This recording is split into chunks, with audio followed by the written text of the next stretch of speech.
સમગ્ર રાજ્યમાં હાલ ચૂંટણીને લઈને માહોલ ગરમાયો છે અને વલસાડની જો વાત કરું તો વલસાડ ખાતે પણ તાલુકા અને જિલ્લા પંચાયતની ચૂંટણીને લઈને રાજકારણ હાલ ગરમાયું છે. હજી સુધી ઉમેદવારોના નામ જાહેર નથી થયા, પરંતુ અનેક તર્ક વિતર્કો, અનેક આક્ષેપો પ્રતિ આક્ષેપો થઈ રહ્યા છે. ત્યારે આ સમગ્ર આક્ષેપોમાં રોલા ગામ જે છે, રોલા ગામમાં જે વિવાદ છે એની ખૂબ જ વાતો થઈ રહી છે અને લગભગ 28 થી 29 કામોના જે વિવાદ હતા એને લઈને અમે લોકોએ પોતે આઈટીઆઈ કરી છે અને જે માહિતી અમને મળી એના અનુલક્ષે આજે હું રોલા ગામમાં આવી છું અને અત્યારે ઊભી છું રોલા તળાવ પાસે, જ્યાં વર્ષ 22-23માં એક વિડીયોગ્રાફર આપને બતાવશે કે વર્ષ 22-23માં 5 લાખનું તળાવના બ્યુટિફિકેશનનું, રોલા તળાવના બ્યુટિફિકેશનનું જે કામ હતું, 5 લાખની ગ્રાન્ટથી આ કામ કરવામાં આવ્યું હતું અને જે કામ અત્યારે આપ વિડીયોમાં જોઈ શકો છો. અને અન્ય બીજો આક્ષેપ હતો કે આ કામ થઈ ગયું, પાસ થઈ ગયું, ત્યાર પછી બીજી ગ્રાન્ટ 4.5 લાખની આ જ કામ પર લેવામાં આવી, પરંતુ એ જે 4.5 લાખની જે વાત છે જે આઈટીઆઈ દ્વારા અમને જાણવા મળી એ અહીંયા દ્રશ્યમાં આપ જોઈ શકો કે બીજું છે અહીંયા કામ 4,50,000નું.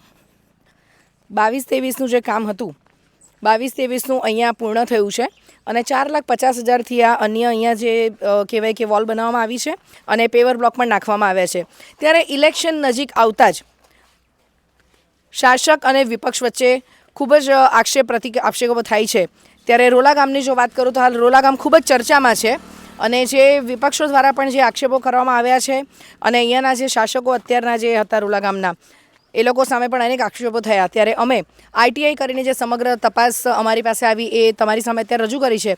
આવનારા સમયમાં જોવા મળશે કે કયા કામો થયા છે અને કયા નથી થયા અને વિપક્ષ દ્વારા જે આક્ષેપ પણ કરવામાં આવ્યા છે એ કેટલા સાચા છે અને કેટલા ખોટા છે. દિશા દેસાઈ, દિશા ન્યૂઝ, વલસાડ.